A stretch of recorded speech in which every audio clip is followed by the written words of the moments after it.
Live on Channel 5. This is the 10 o'clock news with Deborah Norville. Coming out revealing secret negotiation between the Nazis and the Zionists in 1933, which allowed German Jews and their assets to go to Palestine. Rich Samuels joins us tonight with the story of the controversy behind the book and the author's struggle to write it. Rich? Deborah, with the rise of Adolf Hitler to power in the spring of 1933, the Jews of the world were faced with a dilemma. They could raise a cry of protest, a cry few would heed, or they could make a deal with Hitler, a deal that would bring a step closer their dream of an independent Jewish state. American Jews marched calling for the boycott of all German exports. Jews throughout Europe echoed that call, so did Jews everywhere. But a group of Zionists at the same time was quietly negotiating an agreement with the Nazis to allow the immigration of German Jews and the transfer of their assets to Palestine. That deal, reported in August 1933, was the transfer agreement. Palestine, sparsely settled by Jews at the time, was radically changed as a result. I lived in Palestine from 1933 to 1936, and we saw every week transports of German Jews coming to settle in Palestine. German Jewish settlement of Palestine was, for a time, official Nazi policy. These photos of Jewish life in Palestine, along with a lengthy text, appeared in 1934 in the Berlin paper Der Angriff. A Nazi Visits Palestine was the title of the multi-part series. A medal was struck by Goebbels in commemoration. On one side, the swastika. On the other, the Star of David. Hitler demanded one concession for the transfer agreement, that the call for a boycott of the Reich, raised by Jews here and elsewhere, be rejected by the Zionists. The Zionists made that concession. And so, while Nazis were marching in Germany, and while Jews were marching here, diplomacy was writing a more important story. In the Mediterranean, where the dream of a nation-state for Jewish people came a step closer to reality. The story in this book some will find hard to accept. So you've never been told what the origin of Nazi is. NA is National Socialism, which was the German Nazis, and in 1923 there was a double agent who came to Hitler, and he said to Hitler, look, your Nazi party is not, your National Socialist Party is not getting off the ground. You need an alliance. And he suggested that they ally with the Zionist Party. So the NA of National Socialism joined with the Zionist Party in the World Zionist Party in 1923, and ever after was known as the Nazis, NAZI.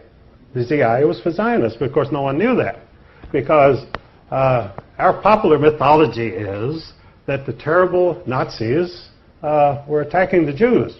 But what we were never told is there was a great schism in the Jewish community of the world between the Zionists and the non-Zionists.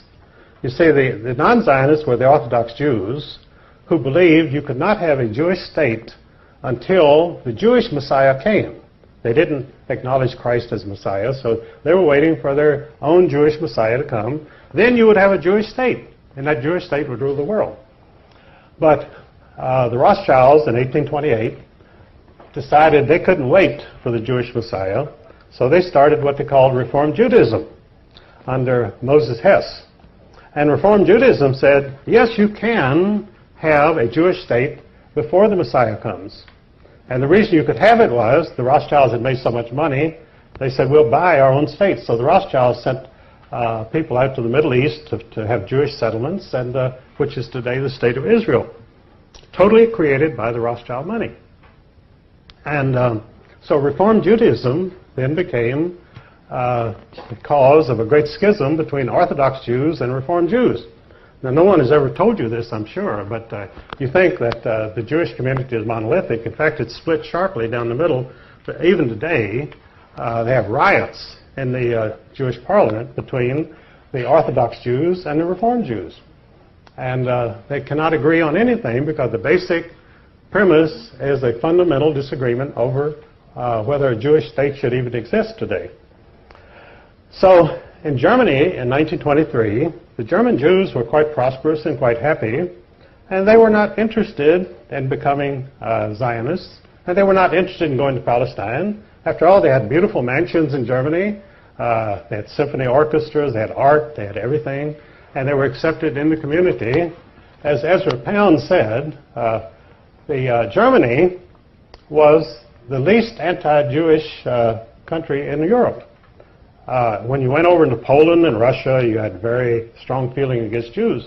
But in Germany, they were accepted and happy, so why would you ever have an anti-Jewish government in Germany? And of course, Hitler, allying himself with the Zionists, he said, after all, you're right. He said, we have the same goals. And so he allied with the Zionist party, and the mission of the Nazis was to force the anti-Zionist Jews to accept Zionism. And this is what the concentration camps were about. They put the anti-Zionist Jews in the concentration camps, and they were placed under the direct administration of the Sonderkommandos, who were the Zionist Jews. So the concentration camps were run by the Zionist Jews in order to punish and get rid of the anti-Zionist Jews, which they did.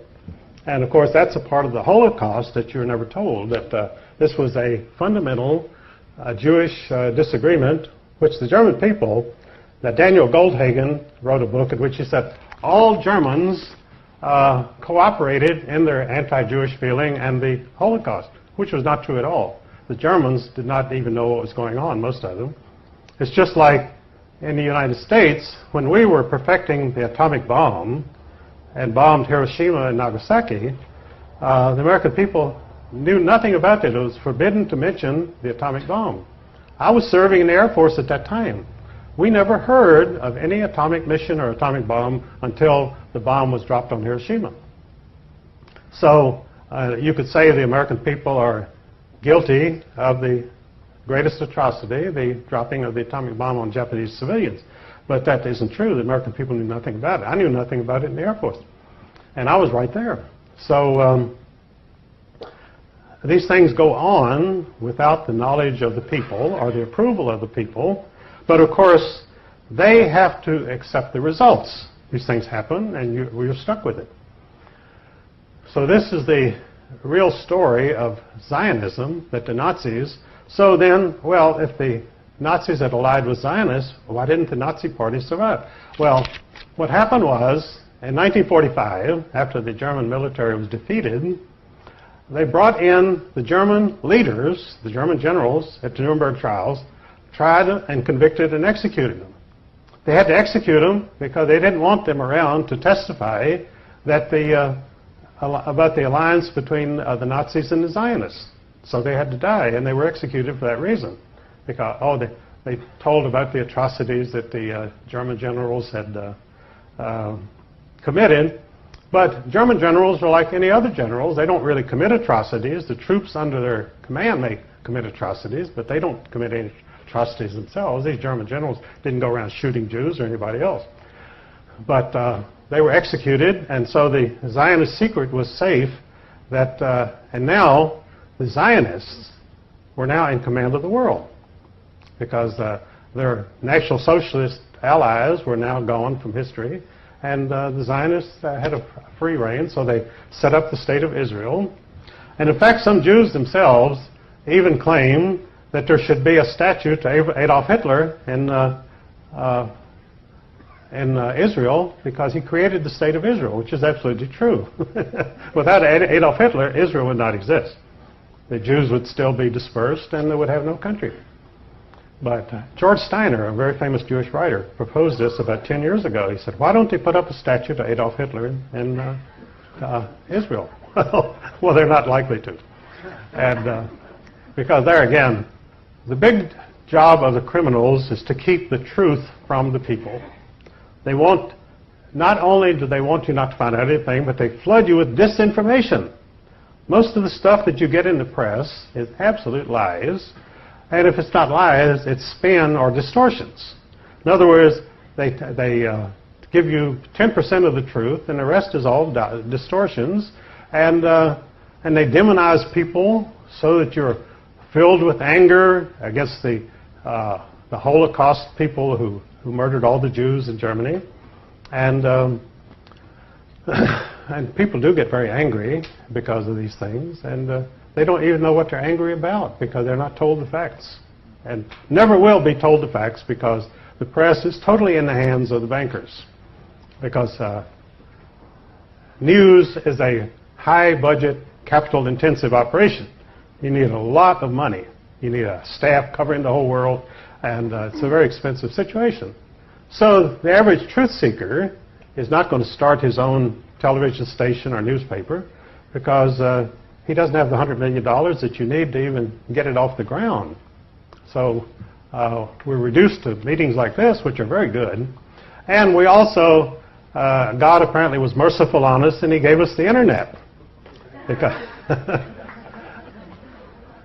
in fact, in the States, we had this total monopoly of television by 3 television networks, which were all controlled by Zionists. And so along came cable, and suddenly we had all new stations and all sorts of controversial programs coming on, which, of course, the 3 Zionist networks would not touch with a 10-foot pole. And the result was they were left behind. They had 100% of the television audience. They now have